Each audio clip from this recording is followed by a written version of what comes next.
ನಮಸ್ಕಾರ, ನೀವು ನೋಡ್ತಾ ಇದ್ದೀರಾ ರಿಪಬ್ಲಿಕ್ ಕನ್ನಡ. ನಾನು ಅಶ್ವಿನಿ ದೇವಾಡಿಗ. ಮುಂದಿನ ಸುದ್ದಿಗಳನ್ನ ಕೊಡೋದಕ್ಕೆ ನನ್ನ ಕಲೀಗ್ ರಂಜಿತ್ ಚಿರಿಯಾರ್ ಜಾಯಿನ್ ಆಗಿದ್ದಾರೆ. Over to you Ranjit. Thank you Ashwini.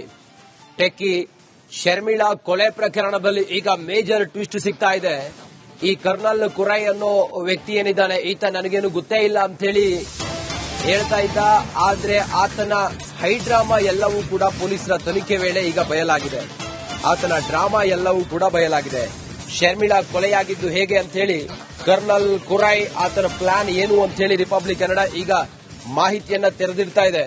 Police ತನಿಖೆಯಲ್ಲಿ ಕರ್ನಲ್ ಕುರೈ ಸಂಚು ಏನಿತ್ತು ಅನ್ನೋದು ಬಯಲಾಗಿದೆ. ಶರ್ಮಿಳಾ ಮೇಲೆ ಮೋಹ ಇತ್ತ ಆತನಿಗೆ. 2 ತಿಂಗಳಿನಿಂದ ಆಕೆಯನ್ನ ಗಮನಿಸಿದ್ದ. ಓದುವ ನೆಪ, ಬಟ್ಟೆ ತರುವ ನೆಪದಲ್ಲಿ ಟೆರೆಸ್ ಮೇಲೆ ಹೋಗ್ತಾ ಇದ್ದ ಆತ. ಜನವರಿ 3ನೇ ತಾರೀಕಿನಂದು ಶರ್ಮಿಳಾ ಸ್ನೇಹಿತೆ ಇಲ್ಲದಾಗ ಮನೆಗೆ ಆತ ಎಂಟ್ರಿ ಆಗಿದ್ದ. ಬಾಲ್ಕನಿಯ ಸ್ಲೈಡ್ ವಿಂಡೋ ಓಪನ್ ಮಾಡಿ ಮನೆಗೆ ಆತ ನುಗ್ಗಿದ್ದ. ಸ್ಲೈಡ್ ವಿಂಡೋ ಓಪನ್ ಮಾಡ್ಕೊಂಡು ಮನೆಯೊಳಗೆ ಬಂದಿದ್ದ. ಡೋರ್ ಕ್ಲೋಸ್ ಆಗಿತ್ತು.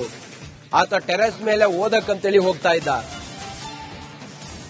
ಶರ್ಮಿಳಾಳ ಸ್ನೇಹಿತೆ ಮನೆಯಲ್ಲಿ ಇಲ್ಲದೆ ಇರೋದನ್ನ ಕನ್ಫರ್ಮ್ ಮಾಡಿಕೊಂಡು ಈತ ಇದನ್ನಲ್ಲ ಕರ್ನಲ್ ಕುರೈ, ಈತ ಓದೋ ನೆಪದಲ್ಲಿ ಟೆರೆಸ್ ಮೇಲೆ ಹೋದವನು ಸ್ಲೈಡ್ ವಿಂಡೋವನ್ನ ಓಪನ್ ಮಾಡ್ಕೊಂಡು ಒಳಗಡೆ ಬಂದಿದ್ದ.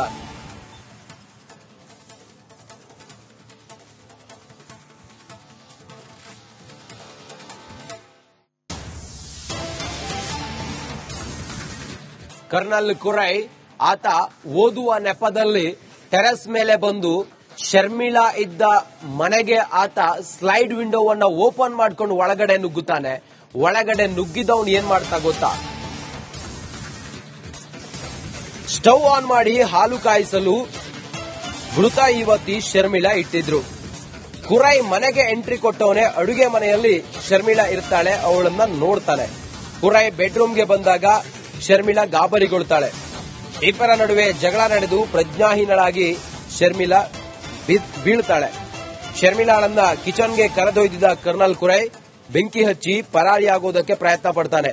ಶರ್ಮಿಳಾ ಫೋನ್ ತನ್ನ ಬಳಿಯೇ ಇಟ್ಕೊಂಡಿದ್ದ ಕುರೈ ಶರ್ಮಿಳಾ ಫೋನ್ ಆನ್ ಮಾಡಿ ತಗ್ಲಾಕೊಂಡ ಕುರೈ.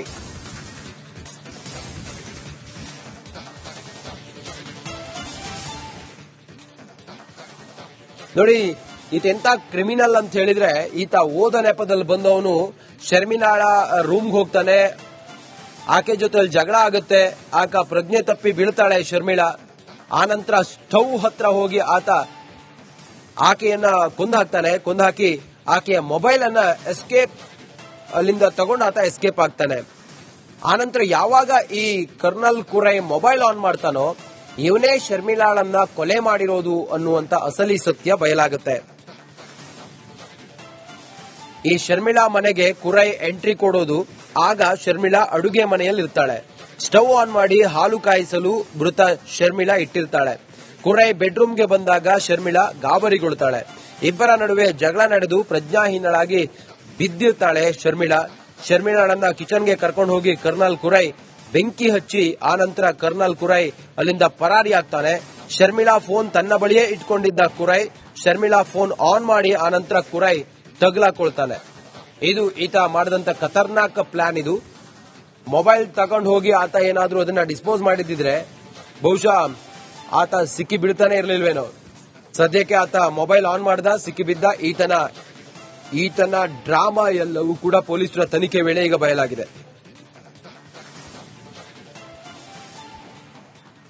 ನಮ್ಮ ಪ್ರತಿನಿಧಿ ರೆಹಮಾನ್ ನೇರ ಸಂಪರ್ಕದಲ್ಲಿದ್ದಾರೆ. ರೆಹಮಾನ್, ಈ ಕರ್ನಲ್ ಕುರೈ ಅನ್ನುವಂತ ಈ ವ್ಯಕ್ತಿ ಇದನ್ನಲ್ಲ, ಈ ಯುವಕ ಶರ್ಮಿಳಾಳನ್ನ ಹೇಗೆಲ್ಲ ದಾರುಣವಾಗಿ ಕೊಂದ ಅನ್ನೋದ್ರ ಬಗ್ಗೆ ಈಗ ಪೊಲೀಸರ ತನಿಖೆ ವೇಳೆ ಮಾಹಿತಿ ಸಿಕ್ಕಿದೆ. ಲೇಟೆಸ್ಟ್ ಮಾಹಿತಿ ಏನಿದೆ? ರಂಜಿತ್, ರಾಮಮೂರ್ತಿ ನಗರದಲ್ಲಿರುವಂತಹ ಸುಬ್ರಹ್ಮಣ್ಯ ಲೇಔಟ್ನಲ್ಲಿ ಶರ್ಮಿಳಾ ವಾಸವಿದ್ದಂತ ಮನೆಯಲ್ಲಿ ಬೆಂಕಿ ಬಿದ್ದು ಹೊಗೆ ಉಸಿರುಗಟ್ಟಿ ಆಕೆ ಸಾವನ್ನಪ್ಪಿದಾಳೆ ಅನ್ನುವಂತ ಸುದ್ದಿ ಹರಿದಾಡ್ತಾ ಇತ್ತು. ಆದ್ರೆ ಪೊಲೀಸರ ತನಿಖೆಯ ನಂತರ ವಿಚಾರಗಳು ಟ್ವಿಸ್ಟ್ ಮೇಲೆ ಟ್ವಿಸ್ಟ್ಗಳು ಗೊತ್ತಾಗಲಿಕ್ಕೆ ಸಾಧ್ಯ ಆಗುತ್ತೆ ಅಂತಾನೆ ಹೇಳ್ಬೋದು. ಯಾಕಂದ್ರೆ ರಾಮಮೂರ್ತಿ ನಗರದಲ್ಲಿರುವಂತಹ ಮನೆಗೆ ಬೆಂಕಿ ಬಿದ್ದು ಆಕೆ ಒಳಗಡೆ ಒಂದು ಅಡಿಗೆ ಕೋಣೆಯಲ್ಲಿ ಆಕೆ ಮೂರ್ಛೆ ಹೋಗಿ ಬಿದ್ದಿದ್ದಾಳೆ ಅನ್ನುವಂತ ಒಂದು ಮಾಹಿತಿ ಮಾತ್ರ ನಮಗೆ ಗೊತ್ತಿರುತ್ತೆ. ನಂತರ ವಿಚಾರಣೆ ಮಾಡಿದಾಗ ಗೊತ್ತಾಗುತ್ತೆ ಕರ್ನಲ್ ಕುರೈ ಎನ್ನುವಂತಹ ಆ ಪಕ್ಕದಲ್ಲೇ ಇರುವಂತಹ ಮನೆ, ಆತನ ಪಕ್ಕದಲ್ಲಿರುವಂತಹ ಒಬ್ಬ ಮನೆಯಲ್ಲಿರುವಂತಹ ವ್ಯಕ್ತಿ ವ್ಯಕ್ತಿ ಏನಿರ್ತಾನೆ ಆಕೆಯನ್ನ ಪ್ರತಿದಿನ ಅಬ್ಸರ್ವ್ ಮಾಡ್ತಾ ಇರ್ತಾನೆ. ಏನಕ್ಕಂತಂದ್ರೆ ಏನೋ ಪಕ್ಕದಲ್ಲಿರುವಂತಹ ಮನೆ ಇರೋದ್ರಿಂದ ಆಕೆ ಬಟ್ಟೆ ಹಾಕ್ಲಿಕ್ಕೆ ಹೋದಾಗ ಈತನು ಕೂಡ ಓದುವ ನೆಪದಲ್ಲಿ ಟೆರೆಸ್ ಮೇಲೆ ಬಂದು ಆಕೆಯನ್ನ ನೋಡ್ತಾ ಇರ್ತಾನೆ. ಯಾಕಂದ್ರೆ ಇವರಿಬ್ಬರಿಗೂ ಕೂಡ ಏನು ಶರ್ಮಿಳಾ ಇರ್ತಾಳೋ ಆಕೆ ಟೆಕ್ಕಿ ಶರ್ಮಿಳಗಾಗಿರ್ಬಹುದು, ಕರ್ನಲ್ ಆಗಿರ್ಬೋದು, ಯಾವುದೇ ರೀತಿಯಾದಂತ ಈ ಹಿಂದೆ ಪರಿಚಯ ಇರೋದಿಲ್ಲ.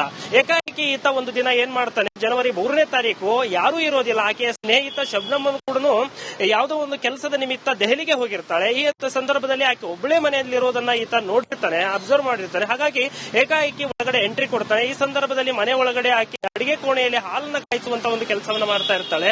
ಈತ ಎಂಟ್ರಿ ಕೊಟ್ಟ ತಕ್ಷಣ ಆಕೆ ಗಾಬರಿಗೊಳ್ತಾಳೆ. ಏನಕ್ಕೆ ಒಳಗಡೆ ಬರ್ತಾ ಇದ್ದೀರಾ ಅಂತಂದು ಏಕಾಏಕಿ ಆಕೆಯನ್ನ ಹಿಡಿದುಕೊಳ್ಳಿಕ್ಕೆ ಹೋಗ್ತಾನೆ. ಇಂಥ ಒಂದು ಸಂದರ್ಭದಲ್ಲಿ ಗಾಬರಿಗೊಂಡಿರುವಂತಹ ಶರ್ಮಿಳಾ ಅರ್ಚಲಿಕ್ಕೆ ಶುರು ಮಾಡ್ತಾಳೆ. ನಂತರ ಆಕೆಯನ್ನ ಉಸಿರುಗಟ್ಟಿಸಿ ಕೊಲೆ ಮಾಡ್ತಾನೆ. ಕೊಲೆ ಮಾಡಿ ಆಕೆಯ ಬಟ್ಟೆಗಳನ್ನ ಬೆಡ್ರೂಮಿಗೆ ಹಾಕಿ ಬೆಡ್ರೂಮಿನಲ್ಲಿ ಆಕೆ ಬಟ್ಟೆಗಳಿಗೆ ಬೆಂಕಿ ಹಚ್ಚಿ ಸುಡುವಂತ ಒಂದು ಕೆಲಸವನ್ನ ಮಾಡ್ತಾನೆ. ನಂತರ ಅದು ಏಕಾಏಕಿ ಬೆಂಕಿ ಹೊತ್ತಿಕೊಂಡಿರುವಂತಹ ಕಾರಣದಿಂದ ದಟ್ಟವಾದಂತಹ ಹೊಗೆ ಬರುತ್ತೆ. ಈ ಸಂದರ್ಭದಲ್ಲಿ ಆಕೆ ಸಾವನ್ನಪ್ಪಿರೋದ್ರನ್ನ ಆಕೆಯನ್ನ ಏನು ಅಡಿಗೆ ಕೋಣೆಯಲ್ಲಿ ಎಳೆದುಕೊಂಡು ಬಂದು ಅಲ್ಲಿ ಹಾಕಿ ಎಸ್ಕೇಪ್ ಆಗ್ತಾನೆ. ನಂತರ ಆಕೆಯ ಸ್ವತಃ ಜೊತೆಗೆ ಆಕೆಯ ಮೊಬೈಲ್ ಅನ್ನು ಕೂಡ ತೆಗೆದುಕೊಂಡು ಎಸ್ಕೇಪ್ ಆಗಿರ್ತಾನೆ. ಬಟ್ ಪೊಲೀಸರ ತನಿಖೆಯಲ್ಲಿ ಗೊತ್ತಾಗಿದ್ದು ಏನಪ್ಪಾ ಅಂತಂದ್ರೆ ಅಲ್ಲಿರುವಂತಹ ಕೆಲವೊಂದಿಷ್ಟು ವಿಚಾರಗಳು ಹಲವಾರು ಅನುಮಾನಗಳನ್ನ, ಆಕೆಯ ಸಾವು ಹಲವಾರು ಅನುಮಾನಗಳನ್ನ ಸೃಷ್ಟಿ ಮಾಡಿರುತ್ತೆ. ಯಾಕಂದ್ರೆ ದಟ್ಟವಾದ ಹೊಗೆ, ಬೆಡ್ರೂಮ್ ಸುಟ್ಟು ಕರಕಲಾದ್ರೂ ಕೂಡ ಆಕೆಯ ಯಾವುದೇ ಒಂದು ದೇಹದ ಭಾಗಕ್ಕೂ ಕೂಡ ಬೆಂಕಿ ತಗಲಿರುವುದಿಲ್ಲ, ಆಕೆಯ ಬಟ್ಟೆ ಕೂಡ ಸುಟ್ಟಿರೋದಿಲ್ಲ. ಹಾಗಾಗಿ ಪೊಲೀಸರಿಗೆ ಇದರಲ್ಲಿ ಏನೋ ಒಂದು ಟ್ವಿಸ್ಟ್ ಇದೆ ಅನ್ನುವಂತ ಒಂದು ಅನುಮಾನ ಸಹಜವಾಗಿ ಇರುತ್ತೆ. ಹಾಗಾಗಿ ಆಕೆ ವಿಚಾರಣೆ ನಿರಂತರವಾಗಿ ಮಾಡ್ತಾ ಇದ್ದ ಸಂದರ್ಭದಲ್ಲಿ ಮತ್ತೆ ಆ ಶರ್ಮಿಳಾ ಇದ್ದಂತ ಮನೆಯ ಅಕ್ಕಪಕ್ಕದ ಕೆಲವೊಂದಿಷ್ಟು ಹುಡುಗರನ್ನಾಗಿರ್ಬೋದು, ಅಲ್ಲಿನ ಜನರನ್ನಾಗಿರ್ಬೋದು ವಿಚಾರಣೆಯನ್ನ ಮಾಡ್ತಾರೆ. ಈ ಒಂದು ಸಂದರ್ಭದಲ್ಲಿ ಆಕೆಯ ಮೊಬೈಲ್ ಕೂಡ ಆಕ್ಟಿವ್ ಆಗುತ್ತೆ. ಈ ಸಂದರ್ಭದಲ್ಲಿ ಮೊಬೈಲ್ ಆಕ್ಟಿವ್ ಆದ ತಕ್ಷಣ ಆ ಒಂದು ಮೊಬೈಲ್ ಅನ್ನ ಟ್ರೇಸ್ ಮಾಡ್ತಾರೆ. ಅವಾಗಲೇ ಗೊತ್ತಾಗೋದು ಪಕ್ಕದ ಮನೆಯಲ್ಲಿರುವಂತಹ ಕರ್ನಲ್ ಕುರೈ ಆಕೆಯ ಮೊಬೈಲ್ ಅನ್ನ ಎತ್ಕೊಂಡು ಹೋಗಿರ್ತಾನೆ. ಯಾಕಂದ್ರೆ ಪೊಲೀಸರಿಗೆ ಒಂದು ಸಹಜವಾಗಿ ಬೆಂಕಿ ಹಚ್ಚಿ. ನಮಸ್ಕಾರ, ನೀವು ನೋಡ್ತಾ ಇದ್ದೀರಾ ರಿಪಬ್ಲಿಕ್ ಕನ್ನಡ. ನಾನು ಅಶ್ವಿನಿ ದೇವಾಡಿಗ. ಮುಂದಿನ ಸುದ್ದಿಗಳನ್ನ ಕೊಡೋದಕ್ಕೆ ನನ್ನ ಕಲೀಗ್ ರಂಜಿತ್ ಚಿರಿಯಾರ್ ಜಾಯಿನ್ ಆಗಿದ್ದಾರೆ. Over to Ranjit. Thank you Ashwini. Techie Sharmila ಕೊಲೆ ಪ್ರಕರಣದಲ್ಲಿ ಈಗ ಮೇಜರ್ ಟ್ವಿಸ್ಟ್ ಸಿಗ್ತಾ ಇದೆ.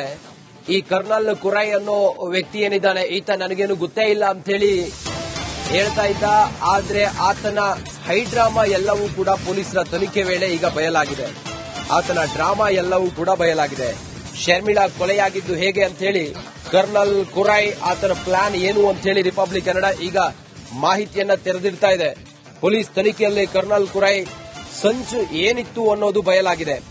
ಶರ್ಮಿಳಾ ಮೇಲೆ ಮೋಹ ಇತ್ತ ಆತನಿಗೆ. 2 ತಿಂಗಳಿನಿಂದ ಆಕೆಯನ್ನ ಗಮನಿಸಿದ್ದ. ಓದುವ ನೆಪ, ಬಟ್ಟೆ ತರುವ ನೆಪದಲ್ಲಿ ಟೆರೆಸ್ ಮೇಲೆ ಹೋಗ್ತಾ ಇದ್ದ ಆತ. ಜನವರಿ 3ನೇ ತಾರೀಕಿನಂದು ಶರ್ಮಿಳಾ ಸ್ನೇಹಿತೆ ಇಲ್ಲದಾಗ ಮನೆಗೆ ಆತ ಎಂಟ್ರಿ ಆಗಿದ್ದ. ಬಾಲ್ಕನಿಯ ಸ್ಲೈಡ್ ವಿಂಡೋ ಓಪನ್ ಮಾಡಿ ಮನೆಗೆ ಆತ ನುಗ್ಗಿದ್ದ. ಸ್ಲೈಡ್ ವಿಂಡೋ ಓಪನ್ ಮಾಡ್ಕೊಂಡು ಮನೆಯೊಳಗೆ ಬಂದಿದ್ದ. ಡೋರ್ ಕ್ಲೋಸ್ ಆಗಿತ್ತು. ಆತ ಟೆರೆಸ್ ಮೇಲೆ ಓದಕ್ಕಂತೇಳಿ ಹೋಗ್ತಾ ಇದ್ದ. ಶರ್ಮಿಳಾಳ ಸ್ನೇಹಿತೆ ಮನೆಯಲ್ಲಿ ಇಲ್ಲದೆ ಇರೋದನ್ನ ಕನ್ಫರ್ಮ್ ಮಾಡಿಕೊಂಡು ಈತ ಇದನ್ನಲ್ಲ ಕರ್ನಲ್ ಕುರೈ, ಈತ ಓದೋ ನೆಪದಲ್ಲಿ ಟೆರೆಸ್ ಮೇಲೆ ಹೋದವನು ಸ್ಲೈಡ್ ವಿಂಡೋವನ್ನ ಓಪನ್ ಮಾಡಿಕೊಂಡು ಒಳಗಡೆ ಬಂದಿದ್ದ.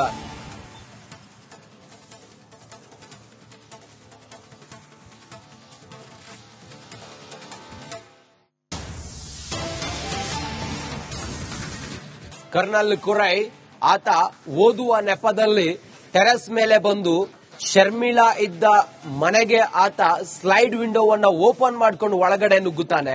ಒಳಗಡೆ ನುಗ್ಗಿದವನು ಏನ್ ಮಾಡ್ತಾ ಗೊತ್ತಾ, ಸ್ಟವ್ ಆನ್ ಮಾಡಿ ಹಾಲು ಕಾಯಿಸಲು ಮೃತ ಯುವತಿ ಶರ್ಮಿಳಾ ಇಟ್ಟಿದ್ರು. ಕುರೈ ಮನೆಗೆ ಎಂಟ್ರಿ ಕೊಟ್ಟವನೇ ಅಡುಗೆ ಮನೆಯಲ್ಲಿ ಶರ್ಮಿಳಾ ಇರ್ತಾಳೆ, ಅವಳನ್ನ ನೋಡ್ತಾನೆ. ಕುರೈ ಬೆಡ್ರೂಮ್ಗೆ ಬಂದಾಗ ಶರ್ಮಿಳಾ ಗಾಬರಿಗೊಳ್ತಾಳೆ. ಇಬ್ಬರ ನಡುವೆ ಜಗಳ ನಡೆದು ಪ್ರಜ್ಞಾಹೀನಳಾಗಿ ಶರ್ಮಿಳಾ ಬೀಳ್ತಾಳೆ. ಶರ್ಮಿಳಾಳನ್ನ ಕಿಚನ್ಗೆ ಕರೆದೊಯ್ದಿದ್ದ ಕರ್ನಲ್ ಕುರೈ ಬೆಂಕಿ ಹಚ್ಚಿ ಪರಾರಿಯಾಗೋದಕ್ಕೆ ಪ್ರಯತ್ನ ಪಡ್ತಾನೆ. ಶರ್ಮಿಳಾ ಫೋನ್ ತನ್ನ ಬಳಿಯೇ ಇಟ್ಕೊಂಡಿದ್ದ ಕುರೈ ಶರ್ಮಿಳಾ ಫೋನ್ ಆನ್ ಮಾಡಿ ತಗ್ಲಾಕೊಂಡ ಕುರೈ.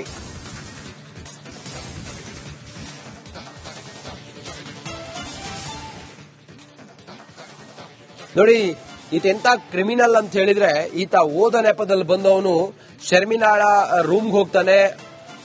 ಆಕೆ ಜೊತೆ ಜಗಳ ಆಗುತ್ತೆ. ಆಕ ಪ್ರಜ್ಞೆ ತಪ್ಪಿ ಬೀಳ್ತಾಳೆ ಶರ್ಮಿಳಾ. ಆನಂತರ ಸ್ಟವ್ ಹತ್ರ ಹೋಗಿ ಆತ ಆಕೆಯನ್ನ ಕೊಂದು ಹಾಕ್ತಾನೆ. ಕೊಂದು ಹಾಕಿ ಆಕೆಯ ಮೊಬೈಲ್ ಅನ್ನ ಎಸ್ಕೇಪ್ ಅಲ್ಲಿಂದ ತಗೊಂಡು ಆತ ಎಸ್ಕೇಪ್ ಆಗ್ತಾನೆ. ಆನಂತರ ಯಾವಾಗ ಈ ಕರ್ನಲ್ ಕುರೈ ಮೊಬೈಲ್ ಆನ್ ಮಾಡ್ತಾನೋ ಇವನೇ ಶರ್ಮಿಳಾಳನ್ನ ಕೊಲೆ ಮಾಡಿರೋದು ಅನ್ನುವಂತ ಅಸಲಿ ಸತ್ಯ ಬಯಲಾಗುತ್ತೆ. ಈ ಶರ್ಮಿಳಾ ಮನೆಗೆ ಕುರೈ ಎಂಟ್ರಿ ಕೊಡೋದು. ಆಗ ಶರ್ಮಿಳಾ ಅಡುಗೆ ಮನೆಯಲ್ಲಿ ಇರ್ತಾಳೆ. ಸ್ಟವ್ ಆನ್ ಮಾಡಿ ಹಾಲು ಕಾಯಿಸಲು ಮೃತ ಶರ್ಮಿಳಾ ಇಟ್ಟಿರ್ತಾಳೆ. ಕುರೈ ಬೆಡ್ರೂಮ್ಗೆ ಬಂದಾಗ ಶರ್ಮಿಳಾ ಗಾಬರಿಗೊಳ್ತಾಳೆ. ಇಬ್ಬರ ನಡುವೆ ಜಗಳ ನಡೆದು ಪ್ರಜ್ಞಾಹೀನಳಾಗಿ ಬಿದ್ದಿರ್ತಾಳೆ ಶರ್ಮಿಳಾಳನ್ನ ಕಿಚನ್ಗೆ ಕರ್ಕೊಂಡು ಹೋಗಿ ಕರ್ನಲ್ ಕುರೈ ಬೆಂಕಿ ಹಚ್ಚಿ ಆನಂತರ ಕರ್ನಲ್ ಕುರೈ ಅಲ್ಲಿಂದ ಪರಾರಿಯಾಗ್ತಾನೆ. ಶರ್ಮಿಳಾ ಫೋನ್ ತನ್ನ ಬಳಿಯೇ ಇಟ್ಕೊಂಡಿದ್ದ ಕುರೈ ಶರ್ಮಿಳಾ ಫೋನ್ ಆನ್ ಮಾಡಿ ಆನಂತರ ಕುರೈ ತಗಲಾಕೊಳ್ತಾನೆ. ಇದು ಈತ ಮಾಡಿದಂತ ಖತರ್ನಾಕ್ ಪ್ಲಾನ್. ಇದು ಮೊಬೈಲ್ ತಗೊಂಡು ಹೋಗಿ ಆತ ಏನಾದ್ರೂ ಅದನ್ನ ಡಿಸ್ಪೋಸ್ ಮಾಡಿದ್ರೆ ಬಹುಶಃ ಆತ ಸಿಕ್ಕಿ ಬೀಳ್ತಾನೆ ಇರ್ಲಿಲ್ವೇನೋ. ಸದ್ಯಕ್ಕೆ ಆತ ಮೊಬೈಲ್ ಆನ್ ಮಾಡ್ದ, ಸಿಕ್ಕಿ ಬಿದ್ದ. ಈತನ ಡ್ರಾಮಾ ಎಲ್ಲವೂ ಕೂಡ ಪೊಲೀಸರ ತನಿಖೆ ವೇಳೆ ಈಗ ಬಯಲಾಗಿದೆ.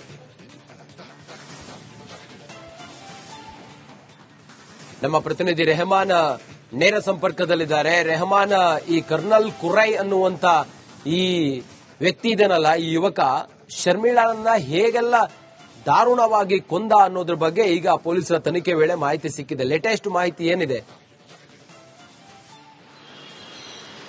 ರಂಜಿತ್, ಏನ್ ರಾಮಮೂರ್ತಿ ನಗರದಲ್ಲಿರುವಂತಹ ಸುಬ್ರಹ್ಮಣ್ಯ ಲೇಔಟ್ನಲ್ಲಿ ಶರ್ಮಿಳಾ ವಾಸವಿದ್ದಂತ ಮನೆಯಲ್ಲಿ ಬೆಂಕಿ ಬಿದ್ದು ಹೊಗೆ ಉಸಿರುಗಟ್ಟಿ ಆಕೆ ಸಾವನ್ನಪ್ಪಿದಾಳೆ ಅನ್ನುವಂತ ಸುದ್ದಿ ಹರಿದಾಡ್ತಾ ಇತ್ತು. ಆದ್ರೆ ಪೊಲೀಸರ ತನಿಖೆಯ ನಂತರ ವಿಚಾರಗಳು ಟ್ವಿಸ್ಟ್ ಮೇಲೆ ಟ್ವಿಸ್ಟ್ಗಳು ಗೊತ್ತಾಗಲಿಕ್ಕೆ ಸಾಧ್ಯ ಆಗುತ್ತೆ ಅಂತಾನೆ ಹೇಳ್ಬೋದು. ಯಾಕಂದ್ರೆ ರಾಮಮೂರ್ತಿ ನಗರದಲ್ಲಿರುವಂತಹ ಮನೆಗೆ ಬೆಂಕಿ ಬಿದ್ದು ಆಕೆ ಒಳಗಡೆ ಒಂದು ಅಡಿಗೆ ಕೋಣೆಯಲ್ಲಿ ಆಕೆ ಮೂರ್ಛೆ ಹೋಗಿ ಬಿದ್ದಿದ್ದಾಳೆ ಅನ್ನುವಂತ ಒಂದು ಮಾಹಿತಿ ಮಾತ್ರ ನಮಗೆ ಗೊತ್ತಿರುತ್ತೆ. ನಂತರ ವಿಚಾರಣೆ ಮಾಡಿದಾಗ ಗೊತ್ತಾಗುತ್ತೆ ಕರ್ನಲ್ ಕುರೈ ಎನ್ನುವಂತಹ ಆ ಪಕ್ಕದಲ್ಲೇ ಇರುವಂತಹ ಮನೆ, ಆತನ ಪಕ್ಕದಲ್ಲಿರುವಂತಹ ಒಬ್ಬ ಮನೆಯಲ್ಲಿರುವಂತಹ ವ್ಯಕ್ತಿ ಏನಿರ್ತಾನೆ ಆಕೆಯನ್ನ ಪ್ರತಿದಿನ ಅಬ್ಸರ್ವ್ ಮಾಡ್ತಾ ಇರ್ತಾನೆ. ಏನಕ್ಕಂತಂದ್ರೆ ಪಕ್ಕದಲ್ಲಿರುವಂತಹ ಮನೆ ಇರೋದ್ರಿಂದ ಆಕೆ ಬಟ್ಟೆ ಹಾಕ್ಲಿಕ್ಕೆ ಹೋದಾಗ ಈತನು ಕೂಡ ಓದುವ ನೆಪದಲ್ಲಿ ಟೆರೆಸ್ ಮೇಲೆ ಬಂದು ಆಕೆಯನ್ನ ನೋಡ್ತಾ ಇರ್ತಾನೆ. ಯಾಕಂದ್ರೆ ಇವರಿಬ್ಬರಿಗೂ ಕೂಡ ಏನು ಶರ್ಮಿಳಾ ಇರ್ತಾಳೋ ಆಕೆ ಟೆಕ್ಕಿ ಶರ್ಮಿಳಗಾಗಿರ್ಬಹುದು ಕರ್ನಲ್ ಕುರೈಗಾಗಿರ್ಬಹುದು ಯಾವುದೇ ರೀತಿಯಾದಂತಹ ಈ ಹಿಂದೆ ಪರಿಚಯ ಇರೋದಿಲ್ಲ.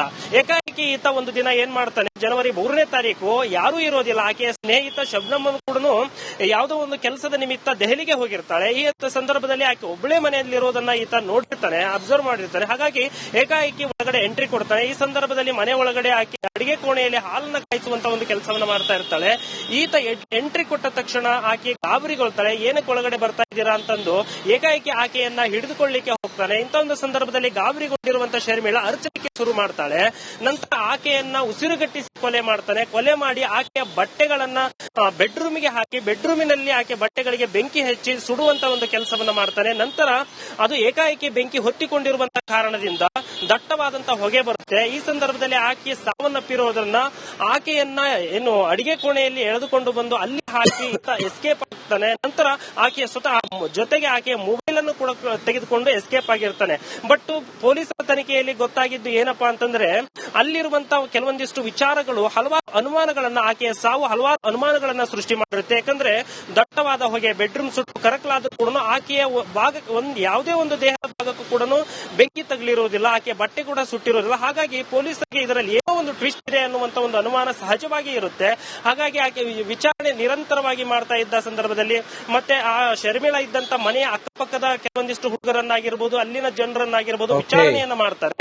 ಈ ಒಂದು ಸಂದರ್ಭದಲ್ಲಿ ಆಕೆಯ ಮೊಬೈಲ್ ಕೂಡ ಆಕ್ಟಿವ್ ಆಗುತ್ತೆ. ಈ ಸಂದರ್ಭದಲ್ಲಿ ಮೊಬೈಲ್ ಆಕ್ಟಿವ್ ಆದ ತಕ್ಷಣ ಆ ಒಂದು ಮೊಬೈಲ್ ಅನ್ನ ಟ್ರೇಸ್ ಮಾಡ್ತಾರೆ. ಅವಾಗಲೇ ಗೊತ್ತಾಗೋದು ಪಕ್ಕದ ಮನೆಯಲ್ಲಿರುವಂತಹ ಕರ್ನಲ್ ಕುರೈ ಆಕೆಯ ಮೊಬೈಲ್ ಅನ್ನ ಎತ್ಕೊಂಡು ಹೋಗಿರ್ತಾನೆ. ಯಾಕಂದ್ರೆ ಪೊಲೀಸರಿಗೆ ಒಂದು ಸಹಜವಾಗಿ ಬೆಂಕಿ ಹಚ್ಚಿ